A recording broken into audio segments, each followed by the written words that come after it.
The following program is not intended for small children. It is intended for anyone who's planning to have a drink or two in the next few days, or any time, and get behind the wheel of a car. And if you have children who are going out to celebrate and will be driving, or riding with somebody who has been drinking and driving, it's a must-see for them. This program will run right through New Year's on a 24-hour schedule, 24 hours a day. It's presented to the public interest by the Niagara County Sheriff's Department and the Niagara Broadcast Network, in the hopes that maybe we can save at least one or many more lives this holiday season. We now present Stop DWI.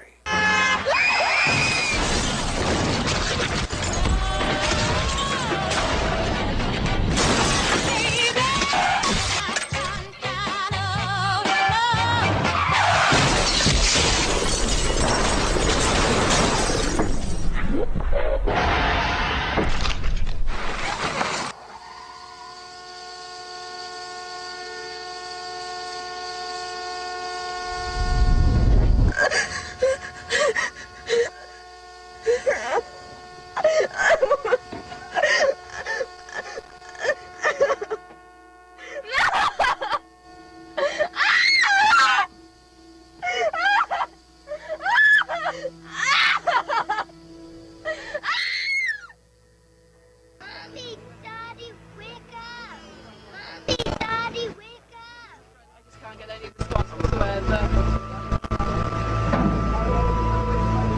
I want Mommy and Daddy to wake up.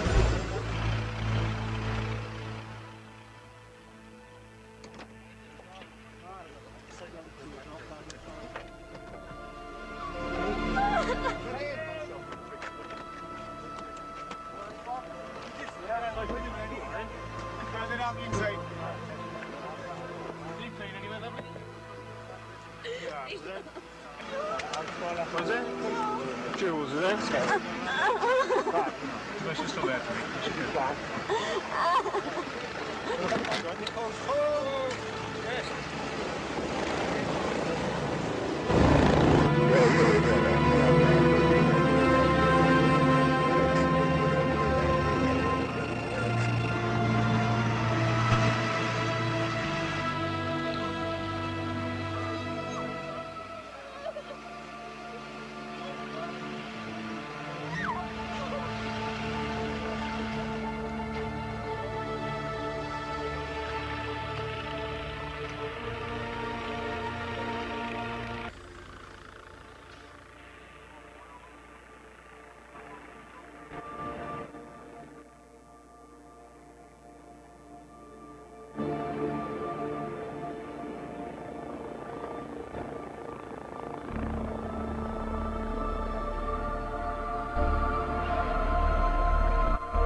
The subject we're going to cover tonight is to encourage you not to go out and get behind the wheel of your car if you've been drinking. How much is drinking too much? Well, we're going to find out. Tonight we talk with Mike Filsetti, the undersheriff in Niagara County, Carolyn Watasic, who is our district attorney, and we're also talking to Rob Richards, who is the Stop DWI coordinator in the county. So as a DWI coordinator throughout the county, we work with the law enforcement agencies as well as the DA's office. We coordinate efforts with enforcement and certainly with the DA's office with prosecution and the victim impact panel as well. So we make sure that those efforts are coordinated with law enforcement throughout the county and with the DA's office and the victim impact panel, just so we really take care of the victims of those incidents as well as get the drunk drivers and impaired drivers now that we have drugs off the street. Mike, how much impact is drunk driving in our county? There's a significant impact in the county. I think, you know, Sal, if there's one drunk driver that we get off the road, that's an impact, and it could potentially be an impact when they get in a crash and seriously injure somebody, take somebody's life. So one drunk driver on the road is an impact in my mind, let alone the 227 arrests that we had last year for DWI alone. That's just for the sheriff's office. That's a lot of drunk drivers on the road. Those are the ones we're catching. Carolyn, the people that get arrested for DWI, and a lot of people I think are thinking, I'll pay a fine, but what are they really facing? Well, they're facing a tremendous impact, not only on keeping our streets safe, but they also personally can be impacted quite significantly. First of all, there's certainly a stigma for people that get arrested for DWI, that they would put their interests above that in society and the safety of people on our streets. So certainly that not only are they going to get their name printed in the newspaper, for the arrest, it can have job implications, and also, the cost of attorneys, to defend their case can be significant. Yeah, I was just going to ask you that because people tell me, well, I probably should have taken a taxi, which would cost you $10, $12. Yeah. What's the difference between a $12 taxi ride? Right. And what's a DWI going to cost somebody nowadays? Well, I mean, with drive sharing out there, Uber, Lyft, all of those, you could pay maybe at the most up to $20 to get home safely and to keep our roads safe, and you could spend up to $5,000, $10,000, $15,000 by the time you're done with a DWI, depending on the severity of the case. You're talking about fines that range, anywhere depending on your prior record, $1,000, $5,000. We in the DA's office really push for maximum fine on any DWI case because we want that impact. Not only on their purse strings, but also to help fund, some of our Stop DWI programs in the county. It's very important, and so you're paying a considerable amount of money, even if you didn't hurt or harm someone on the street. If we were lucky enough for that to have happened, you're paying attorney's fees, you're paying high court fees. You're walking away with $10,000. Yeah, you're talking thousands. What about jail time, though?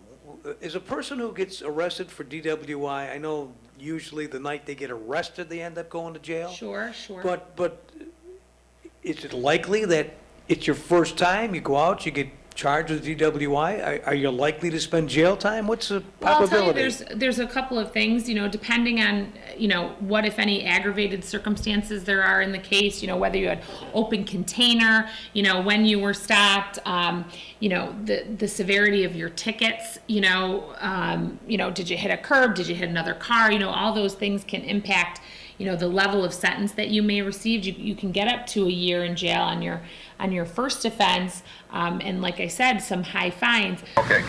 Have you graduated from high school? What's that have to do with it? Well, I'm going to go through a series of sobriety tests. Okay. Have you graduated from high school? What's that got to do with it?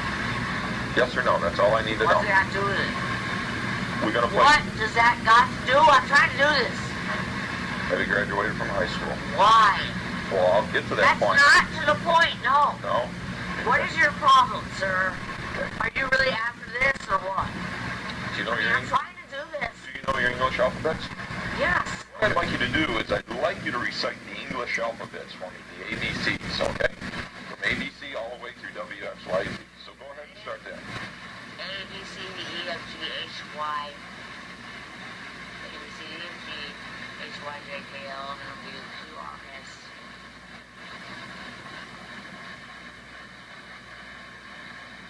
Hey, Mindy, come over here and stand. Good. Now listen what I got to say to you, all right? Ow! What I want you to do is I want you for me stand until I tell you. Watch. Do not push me. Watch. Go fucking put your hand in my face, officer. I want you. Got it. I want you to You know stand. what? Fuck you. You're Okay, you're under arrest for drunk driving. No, All I'm right? not. Here you are. Wait a minute. Stay there. drunk. Okay. Wait, show me how I'm drunk. Just stay there. Yeah. Okay? Why are you grabbing me? Stay. I You're said I under arrest. would. No, Why you're under you- arrest for drunk driving. Why you grab my arms? Because you're under arrest. So I said, okay, stop grabbing me. Stop grabbing me. Stop it. Watch me go. Give a fuck. I'm getting out, bitch. I got money. You fucking freak. Rob, when a police officer is out there looking, checking for DWI, I know they do occasionally do the checkpoints, but what is a police officer generally looking for mostly while he's on patrol? I mean, I know they stop a lot of cars. Well, they're certainly looking for anything suspicious, but they're also looking to keep other motorists safe. I mean, it could be as simple as, I know we're talking about DWIs tonight, but it could be as simple as you got a taillight out and you never drive behind yourself, so you don't know. So you stop the motorist and let them know. But those are all clues, if you will, that if you make the initial traffic stop, you have an interaction with a motorist, but you're looking for the impaired motor coordination. You're looking for the smell of an alcoholic beverage, the glossy eyes, the slurred speech, the disorientation. We've seen motorists who have had little to drink and could be quite affected, but we also have others that are just drunks, right? They drink a lot and they open the door and it's woof, like the commercial where they show the booze that comes out of the window. I mean, there's those folks too. I often tell this story because it amuses me, and it's really not funny, but I had a friend that used to drink and drive quite frequently, and he said, "Oh, I'm better when I'm drunk. I drive safer. I stop completely at the stop signs. I don't roll through. I don't speed. And I said, well, what if somebody hits you? Or what if, oh, no, I'm more careful when I'm been drinking. We hear that, and what's funny is, while you're not wrong in terms of, I drive better and I check and I stop, I do all these things, but they forgot the simplest things such as turning on their blinker, or maybe that was a quick little roll through a stop sign. It's something so minute that they have overloaded their brain. Your brain slows down, right? You can't think of all the things that you would normally do on a day-to-day basis, right, or minute to minute, and all of a sudden you forgot the one thing, something so simple. And that's, an observant police officer catches those cues or those clues and makes that initial traffic stop, and then the investigation starts. Mike, what do you tell your guys when they're out checking for DWIs? What do you tell them? Well, small things will get you pulled over, whether it's speeding or driving too slow. You've been out on midnights. Sure. They could be driving under speed. Yeah. We kind of get them ready in our patrol briefing and say, look, you're looking for lane violations, somebody that's crossing over the fog line, crossing over the center line, the speeding, as I mentioned, stopping at a green light or staying when the light changes. It could be any number of things. Driving without, during the day, you're driving without your headlights on and it's raining. Because a lot of people think, DWIs only happen at night. And that's not necessarily the case. We get DWIs during the day, we get them in the afternoon, they're all hours of the day. Sure. So you watch for those little traffic violations, and if you pull somebody over and they're fine and everything's good, a lot of times you get a warning. I'm not saying you won't get a ticket, but a lot of times you get a warning.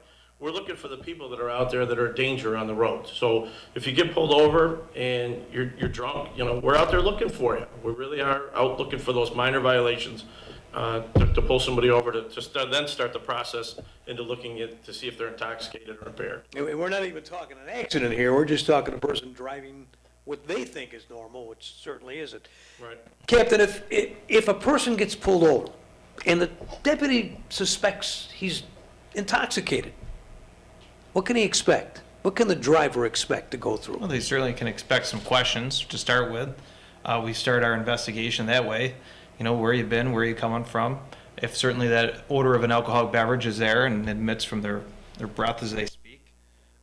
The questions of how much have you had to drink, where are you coming from, and then field sobriety.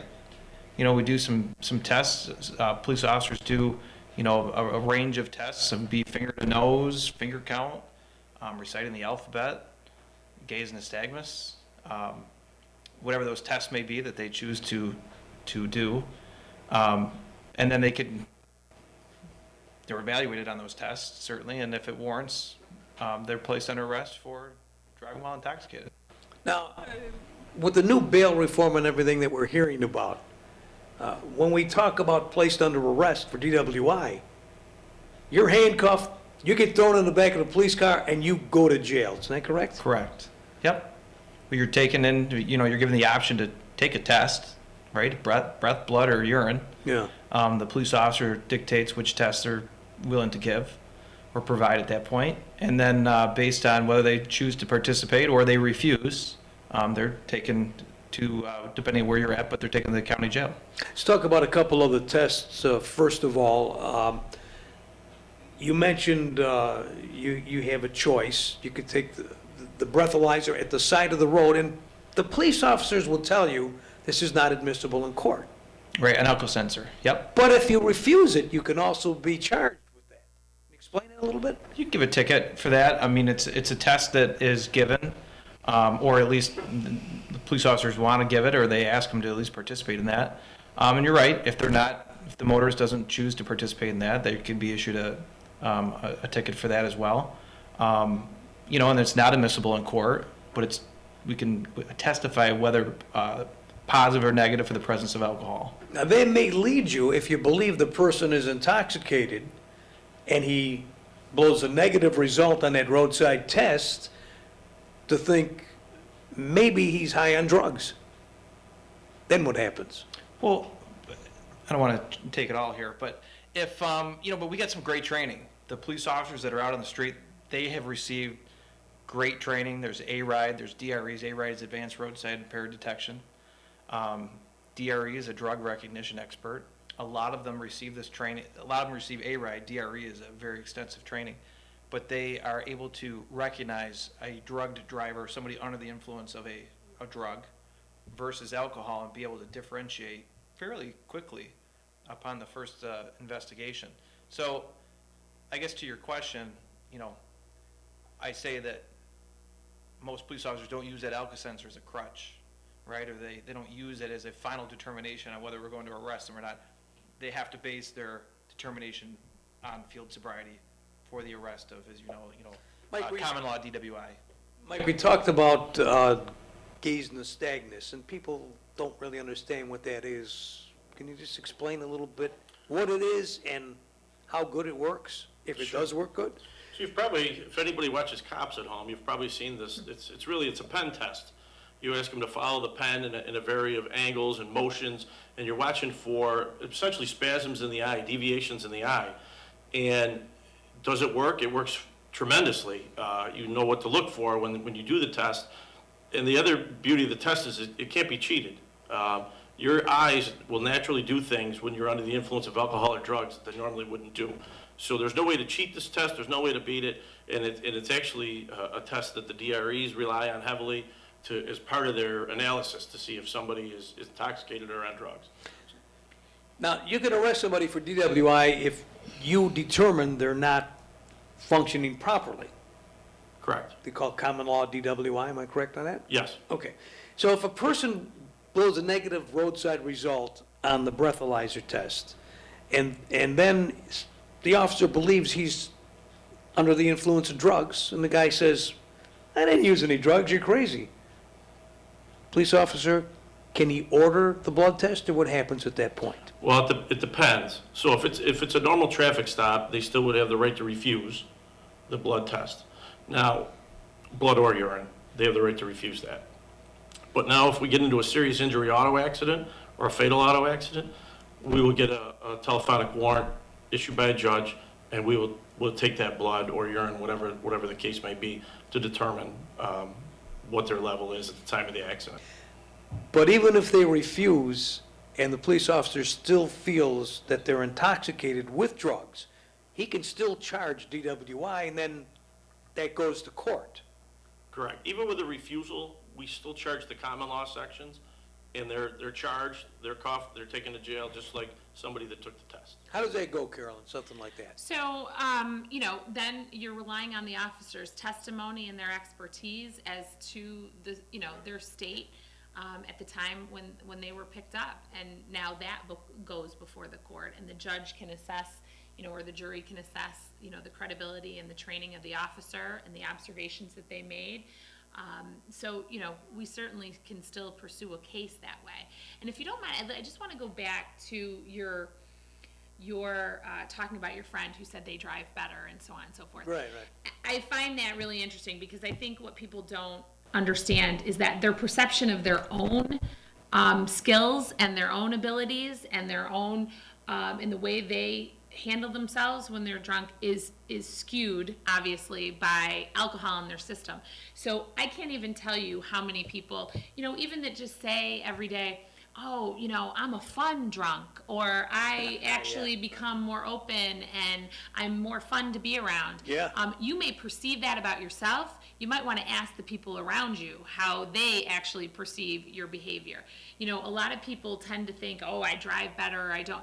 For all the people that have said that, if they saw an actual video of themselves driving and saw all the things that they missed, because you're not shooting on all cylinders when they're intoxicated, I think most people would be surprised at their inability to handle themselves as well as they perceive they are under the influence of drugs or alcohol. Captain, when is enough too much? People go out and say, I had 2 drinks with dinner, but I had dinner, so I'm fine.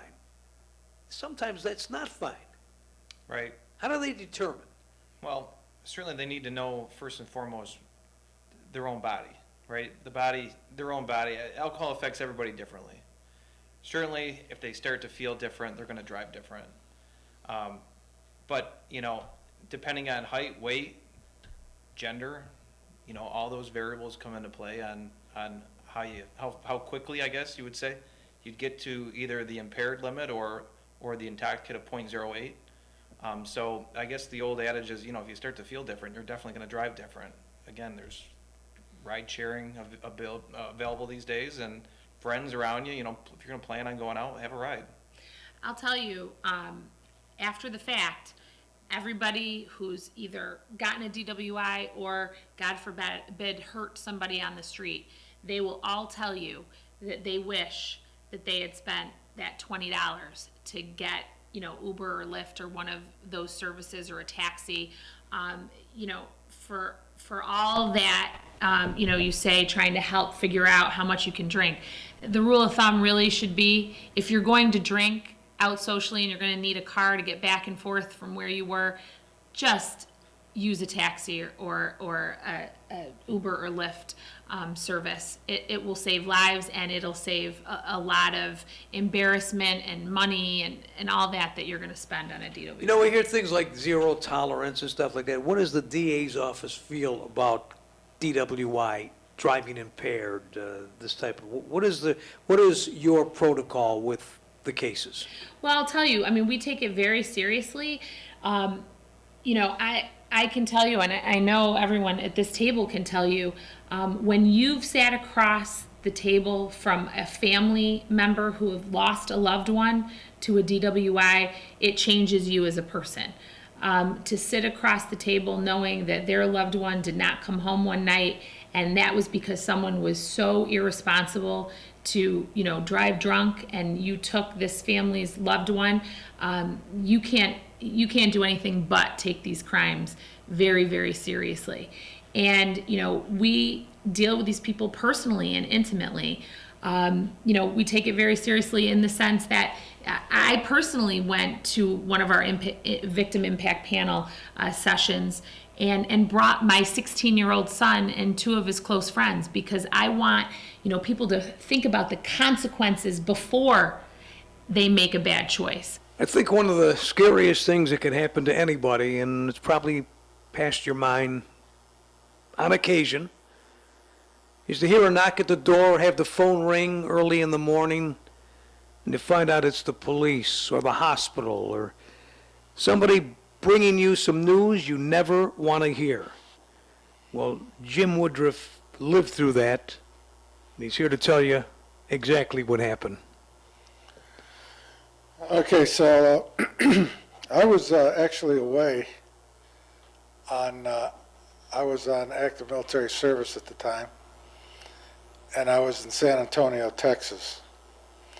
and I was attending a conference, and I got a message from the office to call home immediately. So I called home, and nobody answered. So I called my mother, who was still alive then, to see if she knew anything about anything, and she had not. She did not. I called my neighbor, and my neighbor didn't know anything, but he said both cars were in the driveway. So a friend of mine who was with me called the command post at the base where I was stationed at, because the command post is the one that called to leave the message for me to call home. And so when we called the command post told him that my daughter Kimberly was killed that morning, and then he told me. And that was like unbelievable kind of thing. What time was this? I got notified about 7:30 a.m. I understand the accident was around 4.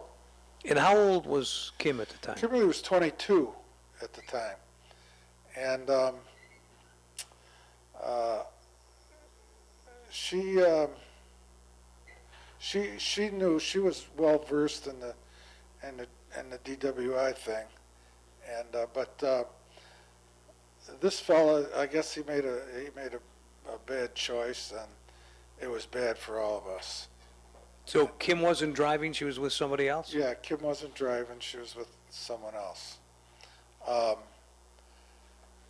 But this fellow was working afternoon shift and just got off work, so Kimberly felt that, I assume Kimberly thought that, well, he's probably good to go. But truth being, I guess he had a few drinks after work and before he picked up Kimberly. And, well, at any rate, I couldn't get a flight out of San Antonio until about 1:30 in the afternoon.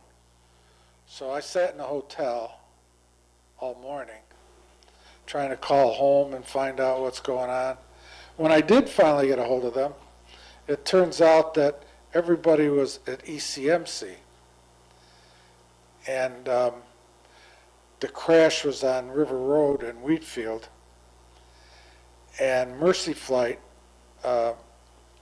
took Kimberly to ECMC. Now, when the fire department got there, they had to use the jaws of life to get Kimberly out. And it happened to be that one of our close friends of the family happened to be on duty that night. It was the fire company over in Wheatfield there. And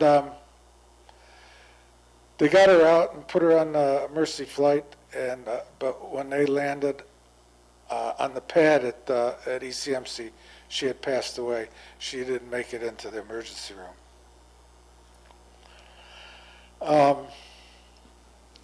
So my youngest daughter, she was away, like I was away, and she didn't come home till the next day. And we had to tell her then, she was the youngest one, she took it the worst. I mean, we all took it badly, but she didn't know how to react to grief and stuff like that. So, then District Attorney Matt Murphy and then Sheriff Beeline came to my home to talk to me about what happened and all of this stuff. So it puts a pit in your stomach, and I mean, it really digs. And I wouldn't want anybody to have to go through that, what my family endured. During this wait, during all this time, during the calls, during the time that it took to find out exactly what happened and what was going on, what was going through your mind? Well, the first thing when I got the call, I have 4 daughters, so the first thing when I got the call was, well, did they get the right daughter, did they give me the right name? And so I was kind of out there, so to speak. And the whole time that I was waiting, it was like the longest day, you might call it. But I had friends there that I was with that stayed with me. In fact, one friend actually flew home with me. And so, yeah, and then we got home and then everything started. Now, you appear before the Impact Panel, which is a group that listens to your story. And you do it, I'm assuming, to try to convince somebody to not get behind the wheel of a car after they've been drinking. Absolutely. What is your message to the people right now? Well, first of all, if I can get all of us who participate in this, we belong to this club that nobody wants to belong to. And the club is a bunch of parents who have lost children to DWI or somebody to DWI. And my whole goal is that if my story touches somebody enough where they don't do this again or they make some wise decisions in the future, I think it's a plus. And the reason I started doing this was, this is like every time I do it, it's like a day or two before I go, it starts to work on me. And then I go and give the presentation. And then like when I go home, it's like I'm totally drained. And, I'll just sit down and relax and try to unwind for about 3 days afterwards. How long has it been since this happened, Jim? Kimberly was killed on July 27th, 1996. And she was 22 years old at the time. My youngest daughter was 13. And like I say, she had the roughest time with it. It never gets any better, does it? No, it doesn't, because what happens is, one of our speakers calls it a ripple effect. But what happens is, things happen, even now today, that bring your mind back to time and place, and it's like, it's very difficult. The latest one for me, like I was coming down 24th Street, and there's a Union Hall there on the corner, I believe it's 24th and Buffalo Avenue, or close before the tracks, And Kimberly was in a wedding there. She wore a red dress. And, it's like the last time I danced with her. So you turn the corner and you look over there, and then all that comes back. And, it's kind of tough.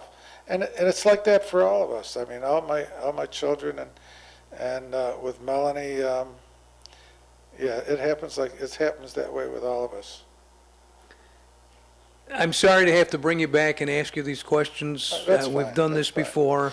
The one thing that I do, I've been doing it all these years, the talks, like for 22 years or 21 years, is because I want to make something good happen out of my daughter getting killed. And plus, I think she'd be proud that I'm doing it. Has anybody ever contacted you and said, Jim, I heard your talk, I talked to my kids, or my kids saw you, and because of what you did, they decided not to go to a party, or not to drink, or not to drive? One of the things that they do when they come to the talk is they write a letter either to the judge about us or to the Assistant District Attorney, Mr. Grant Shelley, they write a letter on what it meant to them in the meeting. And they'll talk about the speakers, and what Mr. Grant Shelley does, he makes copies of all the letters and he sends them to me. And I'll sit down one night and just calmly go through all the letters. And yeah, there are people in there, they say things. You can tell the ones that were, serious about it. I know it's been years. Sorry for your loss. Thank you. And I appreciate you taking the time to come and tell our audience your story. Thank you. I think part of this program is to get folks, especially if you're a parent and you have a child who's going to be driving or going out drinking in the next few days, to think about what we're saying here tonight, because things do happen. As you know, Mike, and Yeah. you know, my kids tell me the same thing. Dad, you're always saying this is going to happen, that's going to happen. It's because it does happen. A lot of people don't realize it or see it. Well, we see, as working the road, right? You see this stuff way too often, and being on midnights for all the years I worked the midnight shift, I saw some very bad crashes that were as a result of people drinking and driving. And you can't take it back. You can't take it back after you hurt somebody seriously or you kill somebody. I've had the occasion, and I know you have, but maybe we can explain a little bit to the people and the captain too. When you have to go to somebody's house at 2, 3 o'clock in the morning and knock on the door and say, do you have somebody with you? Will you sit down? I have something to tell you. And then you give them the news that their child or somebody in their family has been involved in a serious accident, possibly fatal. Explain a little bit how that goes, what it's like. Yeah, well, it's certainly one of the worst parts of the job, I think, knocking on somebody's door. And for me, like I said, I work midnights a lot, so in the middle of the night, knocking on somebody's door, telling them that something bad has happened to their loved one, you get a variety of reactions.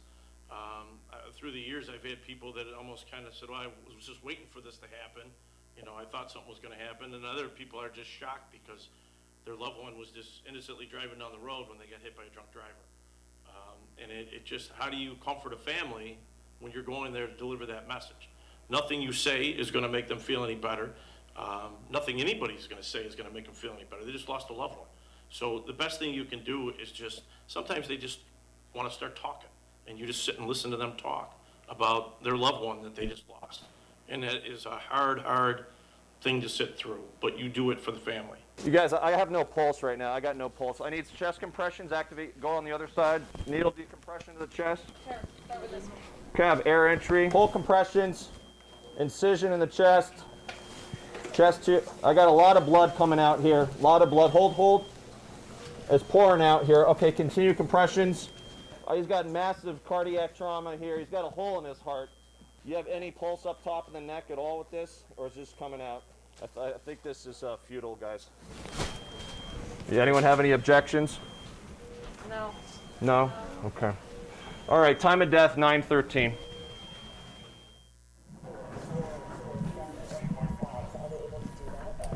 Hello. Dr. Fraser with the trauma team. Stacy. Stacy? Okay. Parents of Hamlet? Right. Okay. Have a seat. What do you guys know so far? We just saw a crime scene. Crime scene? I mean, car crash. The car crash? Okay. Yeah, he was brought in by the helicopter. He was not breathing on his own. They put a breathing tube down. When he got to us, he had significant injuries of his head, his eyes. He wasn't really responding. We went ahead and put him on the monitor, did stuff. At one point, his heart did stop. Okay. We activated CPR, gave him drugs. We had to try to see if there's some wrong in the chest, and when we opened the chest there, he had massive bleeding. Okay. There was a major hole in his heart and his aorta, and he was not able to survive that injury. Okay. I'm very sorry he died.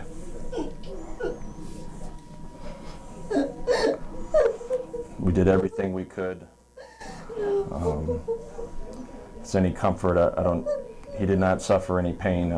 He was not feeling anything.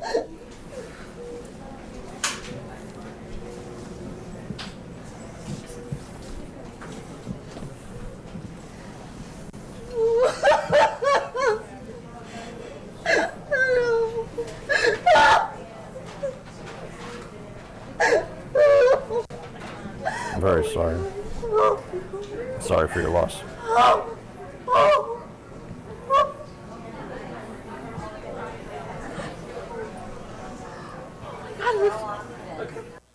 Captain, I'm sure you've been through it.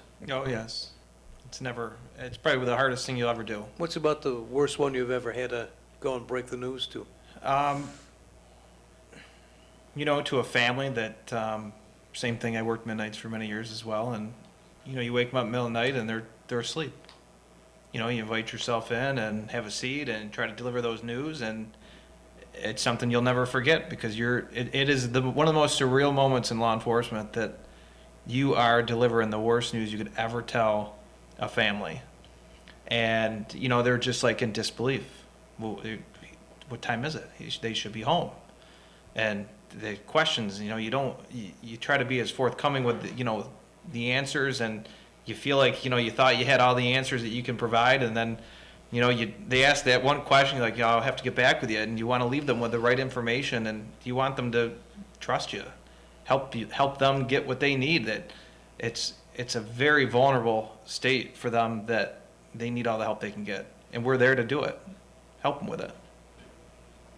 Anything you've... Yeah, and I tell you, they get that kind of direct interaction at that time. We get it in the district attorney's office after that, when they have to come in our office and talk to our vehicular crimes prosecutor about what comes next in the court system. And I'll tell you what, those conversations are difficult. There's repercussions in the law that's, what's that going to satisfy, families for the most part, because it doesn't bring their loved one back. But, I've been involved in cases where, you have best friends that were out, one is the driver, one is the passenger, and the families were friends. They cared about, the driver as a second son or a second daughter. This is a time, my own 19-year-old son is back, from his first semester at college. This is a big time for, kids to come and see all their friends from high school, and they all go out, and, they're making choices, and whether to drink or not during those interactions, even though they're underage.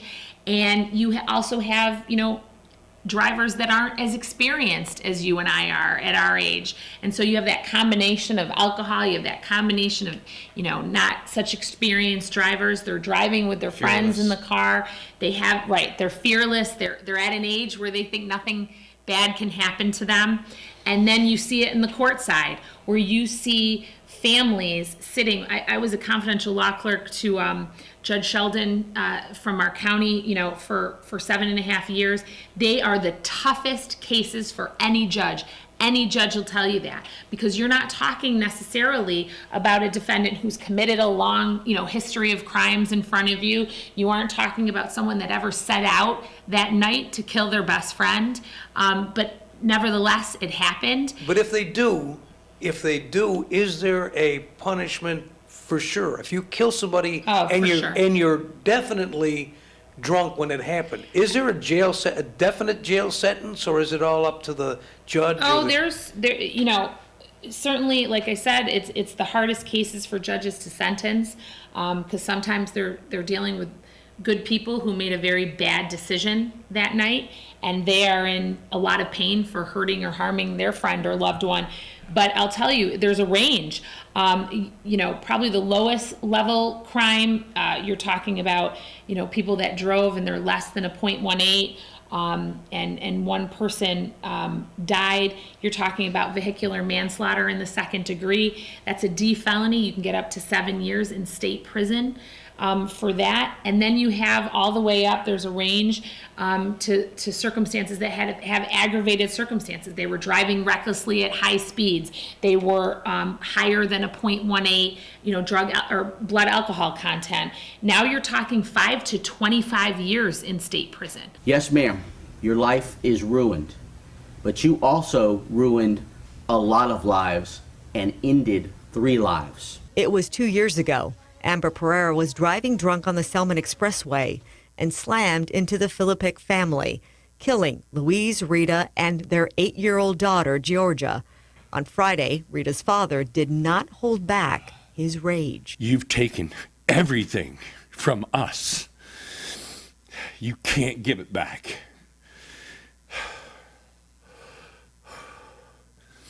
And nor will you ever give it back.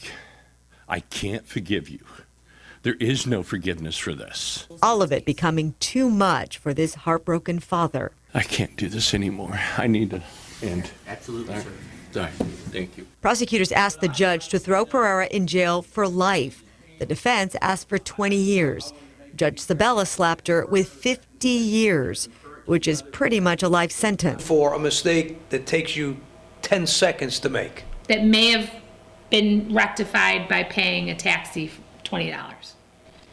And you have to live with taking the life of someone else for the rest of your life. And I've seen, not only do you get the destroyed lives of the family who lost the loved one, you get the other side of that, defendants who, go on to not be able to forgive themselves, for having taken someone's life, and they themselves can't get past it mentally or emotionally for the rest of their lives. How much does letters that come in? Oh, he was a great guy. He donated to this. That when people are arrested for DWI and they're going for sentencing, a lot of times you see, get my pastor to write a letter and get. How much does that weight does that pull in court? I think judges are very used to the fact that unique to DWI cases, it might be the first time they ever drove drunk, but they took a person's life. And so there is, there's a societal price to pay for that. And so you may be a great person. You may have,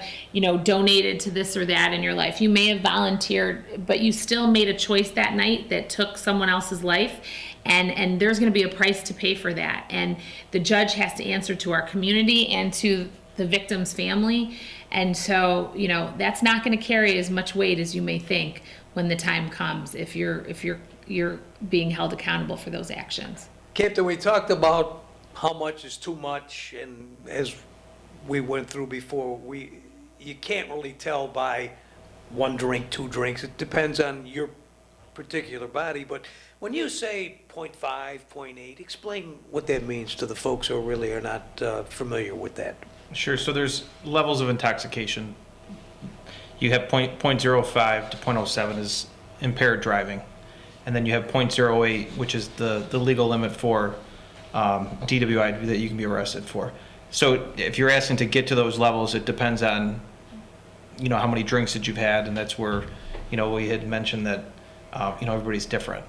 But as the severity of the crime increases, right? So you have 0.08s in DWI, you have 0.18 is aggravated DWI, and these aggravating factors that continue, such as Leander's Law, having children in the car, driving under the influence of drugs, and alcohol, right? And then being a 1, 2, 3 time offender within so many years, all these things kind of start to create a serious punishment, if you will, I guess, for when we send them over to the DA's office. When we get cases like that, well, that's why we have a good relationship with the DA's office. Is we can call them and ask for their guidance. Hey, this is what we have. What are you thinking? What should we do? That partnership is so important in law enforcement and between us and the DA's office, that we want to do the case right, and we're willing to ask for that legal advice right from the get-go. It's important for the families of those victims to do it right. We owe it to them. the head of our vehicular crimes bureau is pretty much available to law enforcement 24 hours a day, 7 days a week for guidance on, what to charge and also all the way through, to be accountable to both law enforcement and victims' families as to how the case goes. Mike, anything that you'd like to, anything that people should think about, or what is your suggestion for folks that are going out or have family members who are going out in the next couple of days that will be drinking and driving? Yeah. Or that will be thinking about drinking and driving. Let me put it that way. Yeah, it's the slogan is drive sober or get pulled over. We target enforcement certain times of the year. Certainly the holidays are a time of year where we put extra cars out using our Stop DWI program, not just the sheriff's office, but countywide. And we put extra cars out because we know there's holiday parties, we know there's things going on. The best thing I can say is if you're going to drink, don't drive. And I know it's very simple, but that's kind of what we try to pound into people's head. If you're drinking, don't drive. Every year we do the traffic safety fair, and we bring all these thousands of high school students out, and we show them everything. We put up the goggles on them that puts your level of impairment up to intoxication, and then we let them do these pedal bikes to see what it's like. And they realize that they can't go around cones, and they're hitting the cones, and it's really to show them what it's like to feel impaired or intoxicated. And we hope some of those messages get through, and it's always right before prom season that we do that. So, I can't say it enough, Sale. Don't drink and drive. Our guys are going to be out there. Our guys and ladies are going to be out there. And if you're drinking and driving and you get pulled over, it's really hard to hide it. We're going to figure it out, and you're going to get arrested. Is it going to be not only the road patrol, I know they're out there checking, but is there going to be checkpoints, roadblocks, checkpoints on the road? Well, stay tuned. I never like to say if we're putting them out. There may be, there may not be, but rest assured there will be extra enforcement out there. So it's not a good idea to do it. Captain, anything in closing here? Anything that you would like to tell the people as far as they're going out, they're going to party, they know they're going to have a few drinks? Yeah, I want to touch real quick, Sal, on a couple of the initiatives that we do, just so your viewers and listeners understand what Stop DWI in Niagara County really does. So all of our programs are funded through fine money that's collected from those arrested for those crimes. It doesn't use tax dollars, it's straight fine money from those offenders. And as the undersheriff had mentioned, our traffic safety fair, that's a big event that we've been doing for 20 plus years, with high school kids and hitting them right near the prom season. And what's interesting is we tell them, and you've kind of touched on it, it is so simple that as the undersheriff said, hey, drive sober, get pulled over. But I personally ask the students when we go out and do these talks, I'm listening. It is so simple. What can we do that you won't do it, that you'll listen? Give us that information. Give us the ideas. What do we need to tell you to get it through your heads? Because it is so easy. Get a ride. This is one of the most preventable crimes. Don't drink and drive. If you're going to drink responsibly. Get a ride share. Get a designated driver. It sounds simple. It's so simple, but and I tell the kids, what are we missing? Yeah, exactly. It's so simple. Just but you still do it. So we touch on the traffic safety fair. We also just started an initiative with the DA's office, as well as the DMV. We have TVs, we have message boards that play videos that Stop DWI New York has produced. So while you're waiting in the DMV in the line, you can see about the victim impact panel. You get the information about that. You get the information about, the educational component of Stop DWI, the levels, the consequences. And the undersheriff is right. We're right in the middle of a crackdown period for holiday enforcement. So, all those things are really a group effort. It is a collaborative effort with law enforcement, DA's office. We include them in law enforcement, probation, all around the spectrum. We can't do what we do without the partnerships that we have. I do want to add too about the Victim Impact Panel. It's every third Tuesday of the month, and it's at Niagara Community College. Yes, people, as part of their consequences for being charged with DWI and all of that, is to go to the Victim Impact Panel. But like I said earlier in the segment, you know, I brought my 16-year-old and his two close friends. Anybody can go. Anybody can go. And you know, it starts at 6. Well, you sign in at 6:30. You're in there at 7 o'clock. And you know, I know it's hard with teenagers. Sometimes, you know, by nature, they don't think before they act on many things. But I'll tell you, watching, you know, 16-year-old young boys go in and come out in tears after listening to the personal account of people who lost a loved one has a big impact.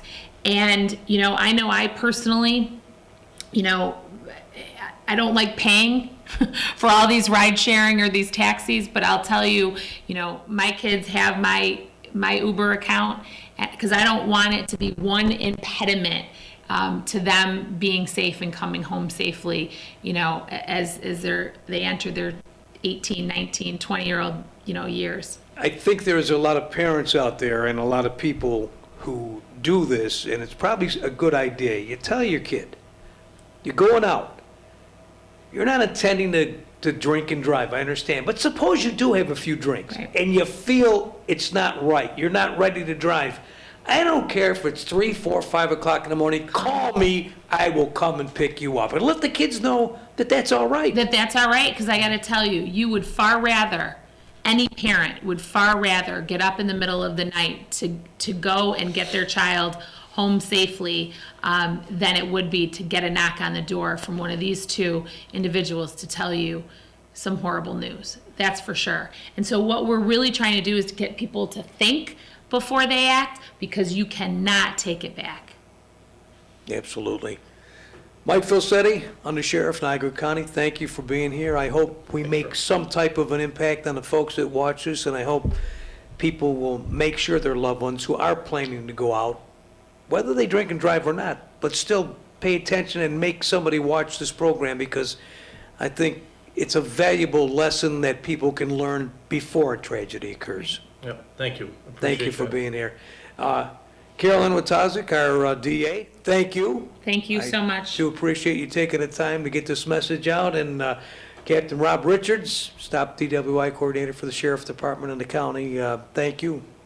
Thanks for putting the show on. We appreciate it. Well, let's hope it makes a difference.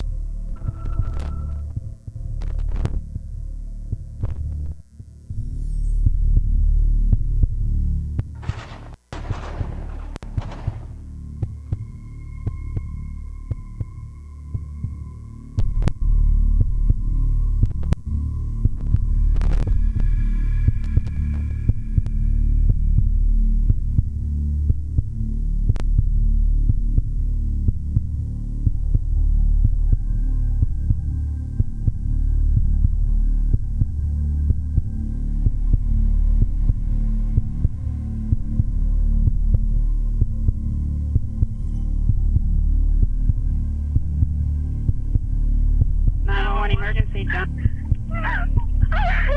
Yeah, there was just an accident. It's really bad, really bad. Are you okay? I wasn't in the accident. I just saw it. This is all my friends. And then, all of them were. Oh my God.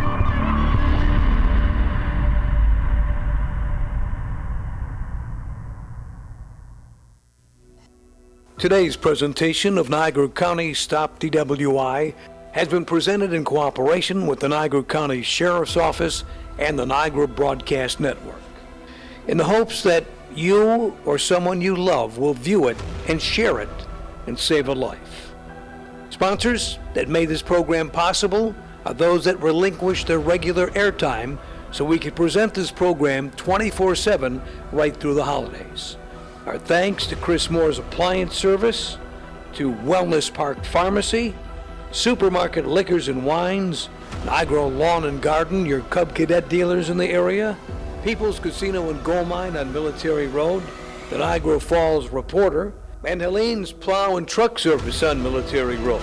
Some video clips for this program taken from YouTube, where you can find a complete selection of Stop DWI videos. Please share today's presentation and have a very happy but safe New Year.